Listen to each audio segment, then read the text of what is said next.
Exit, pursued by a bear. It's one of the most famous stage directions in theater, written by William Shakespeare in The Winter's Tale. Theatre UAF's performance of the play opens this weekend. News 13's Micah Johnson has more. It's a story of jealousy. There is no truth at all in the oracle! And love. Since my desires run not before mine honor. The Winter's Tale centers around King Leontes, the ruler of Sicilia. At the beginning of the story, he is joined in court by his longtime friend Polixenes, king of the neighboring country Bohemia. While trying to convince his friend to extend his visit, Leontes puts his wife Hermione to the task. When she is successful, Leontes begins believing his wife and Polixenes are having an affair.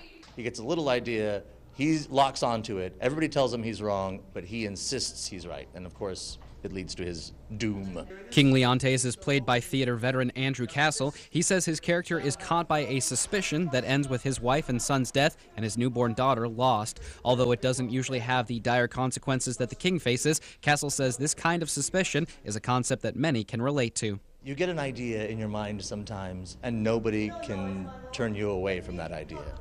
And if it's a bad idea, that makes you feel bad about yourself, you tend to like it. And you tend to go over and over and over it. And then it starts shading and coloring everything around you. The Winter's Tale provides a Shakespearean experience at both ends of the spectrum. Although the play starts out with tragic circumstances, the second half has a dramatic change of tone with comedic moments and a romantic story. Director Stephan Golux says Shakespeare was trying out new ways to write a play. There's a tragedy that's followed by a comedy.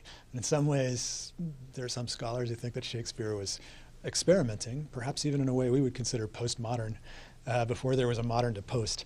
One of the best examples of the change in tone is with the character Autolycus, played by Melissa Buchta. I see that this is the time that the unjust man doth thrive. He makes his money by robbing and stealing from people who are, let's just say, a little less intelligent than he is.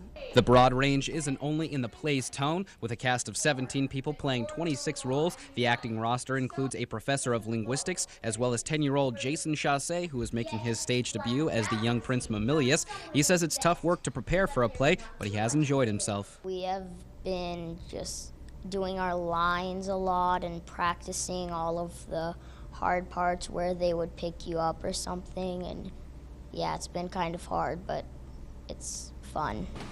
The play opens tonight at the Salisbury Theatre on the UAF campus. Performances run for the next 2 weekends. For News 13, I'm Micah Johnson.